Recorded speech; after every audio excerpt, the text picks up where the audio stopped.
Good morrow, ladles and jelly spoons. It is I, Onyx Wildcat. Welcome to the crazy. In today's video of doom, I thought I would share with you a standalone story of one of my more, I'd say, scary experiences with the paranormal. This happened over 10 years ago when I visited Oregon to go spend time with my sister. Best friend / sister. And she's basically my sister. This story is interesting because I wasn't the only one that experienced the weirdness, and I'll explain once yeah. So at the time I was still living with my dad, and I had flown out. It was like a holiday thing. My memory's kind of crap. But this I do remember.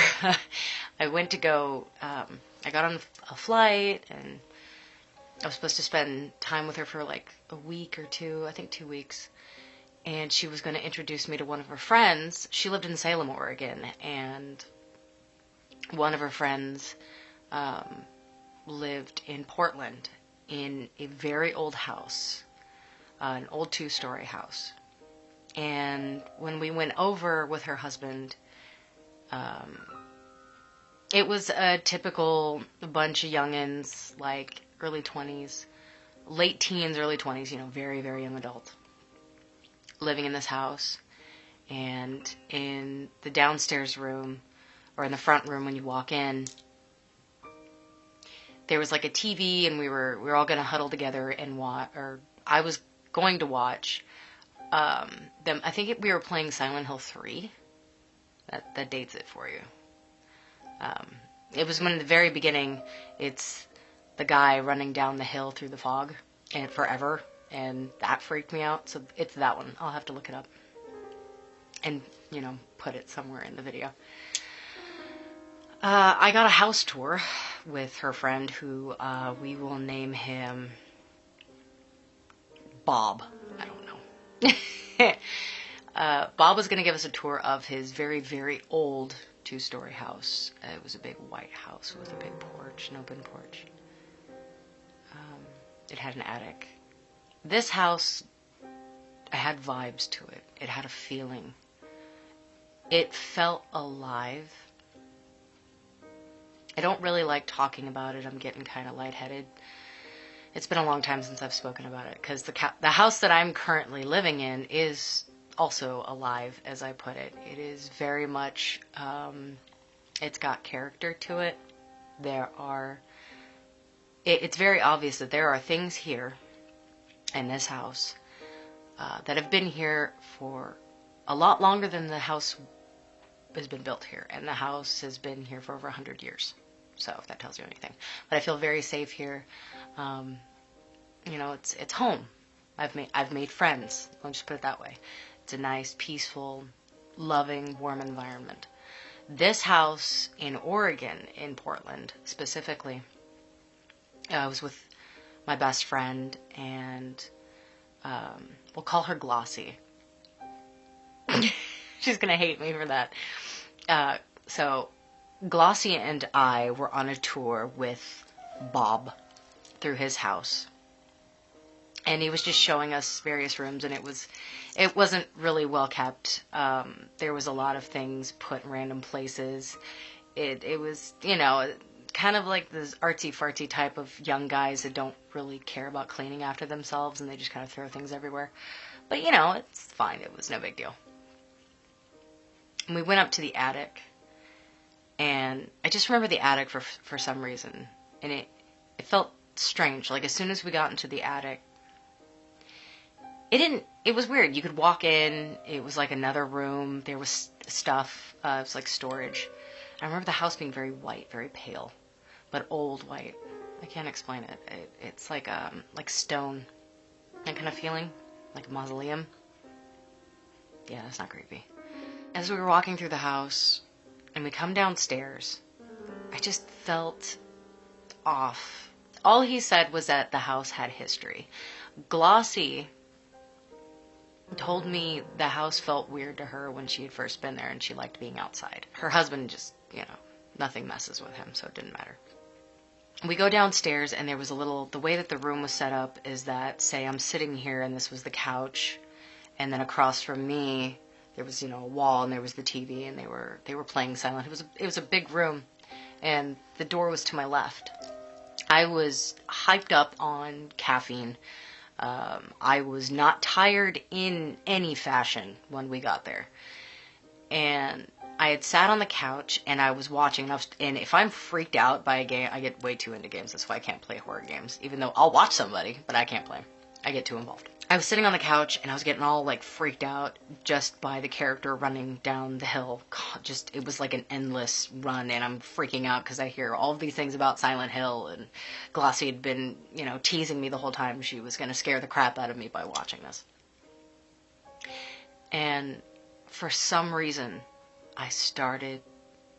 my eyes were so heavy. So heavy. I could not keep my eyes open. I felt drained. It's like something had drugged me, and I was falling asleep, and I had to keep jolting awake. And Glossy was like, "Hey, you all right?" And I'm like, I don't feel good. Something doesn't feel right. She goes, "Yeah, I'm picking up on that." And, we played the game, and not for very much longer. I passed out. Passed out. Twice. But not for long. I think the second time I slept for 15 minutes. And it felt weird. So we left. I remember we left, and everything was fine. There was another experience that we had that was connected to the house, but I'll save that for another video, because that is a video unto itself, where I experienced an angel firsthand, and it's not what you think. It's not. The one that I experienced was not all fluffy. Okay?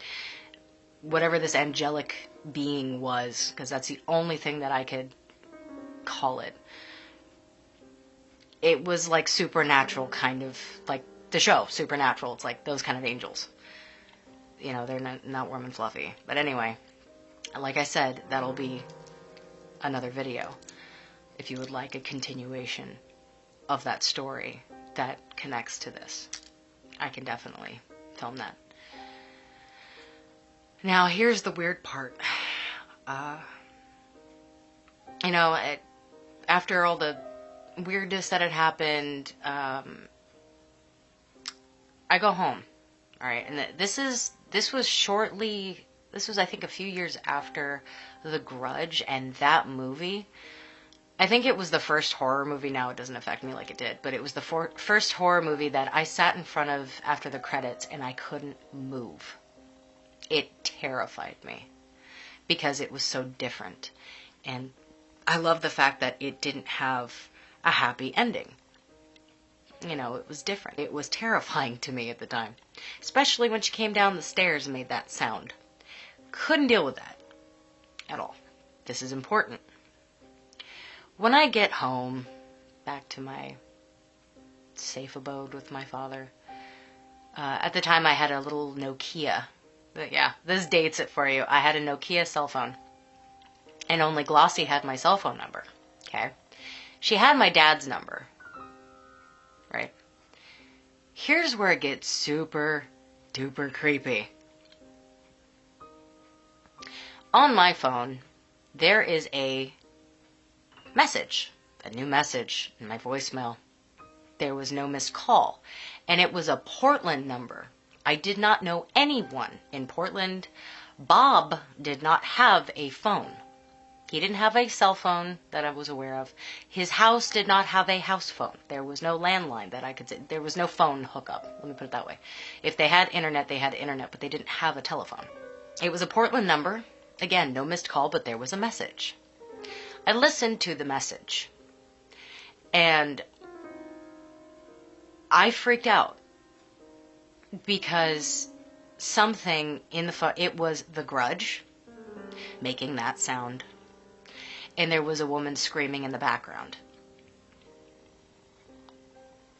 And this went on for a full minute. And then it cut off. I called Glossy, freaking out. And I'm like, "Did you give him my number?" And she was like, No, Bob doesn't. no, he doesn't have your number. He didn't ask for your number. I'm like, does he have a house phone? She's like, no. And I said, I gotta show this to you. And I'm like, let me call you from the house phone. Because I have my cell phone, and then, my dad had our old house phone. And I pick up the phone, and there's a beep. Because I'd gotten off the phone with Glossy. And I'm like, why is it? Because, we had the old voicemail system. And I'm like, Dad, did the phone ring? And he's like, no. Ever since I'd gotten home, that's when I got the voicemail. And my phone hadn't rang, the house phone didn't ring. And I pick up, this for kids, really creepy, house phone number, totally different than my cell phone number. My cell phone number was from a different city, okay? Ugh, sorry, yeah, this is creepy, sorry, I'm trying to calm down. I listened to the message. It's the same message. It's the same message. So I showed it to my dad, and he's like, that is really strange. Now, my father, he worked for aerospace. He worked for Hughes Aerospace for many, many years. He was all about science and space and, very intelligent man. Very intelligent, like he was a genius. His comment creeped me out. He waited until after I called Glossy, because he was hanging out in the living room. We had a small apartment I grew up in. And I used the house phone so she could hear it over the cell phone, the message. And I played it for her. And she was like, what the dude? And I told her it was also on the house phone. And there was no missed call, and it was the exact same Portland number. And it did it shortly after I got home. And she thought that was really freaky, and I said, she's like, dude, it's the house. It's gotta be that house. I'm like, I couldn't stay awake. She goes, no, I could feel it was making me sick too. And I'm like, I don't ever want to go back to that house. A lot of, whatever it was just, I don't know why it called to freak me out. It used something that terrified me. And then when I got off the phone with Glossy, my dad, he just, was trying to be polite to wait for me to get off the phone. And Mr. Peanut Gallery had to say that, I guess that house really liked you. I was like, my dad he didn't say things like that. I mean, that house felt alive. I told him that. And my father said, even I feel like that house was trying to reach out to you. I'm like, to scare me? Why would it do that? And I don't know. But there was something about that street in Portland that didn't feel right. And I didn't know the history of Portland, about how people were shanghaied in Portland, a thing where people were kidnapped. There's a lot of history in Oregon and in Portland, and for whatever reason, fridge in the background's going off, but for whatever reason, that house targeted me. And I have no explanation for it. And I tried to save the messages, and they're gone. Because, it's been over 10 years. But it just didn't, it was the weirdest thing. And I still can't explain it. But I even remember another moment in Portland with Glossy. We had stopped off, I think it was on our way home, back to Salem from Bob's. We had stopped off at a bar that was open, and we had to pee. And we went into this little dank bathroom. I don't know if the walls were dark green or dark red. It just had that weird vibe to it. And we both felt immediately not okay. Like a stabbing feeling in the gut. And I'm like, dude, we have to get out of here. It feels like a woman was murdered in here. And she's like, can we go? I'm like, yeah, we need to go. It felt like something, the room was getting darker. It didn't feel right. She's like me. We're both sensitive. Or psychic, or empaths, or whatever you like to call it. But yeah. I'll never understand why. That was one of the scariest experiences I think I've ever... One I can't explain. And I have more. I have a lot more. If you like this video, please give it a thumbs up. And if you're new to this channel, hi. Hope I didn't freak you out too much. And please, by all means, stay a spell, hit that subscribe button.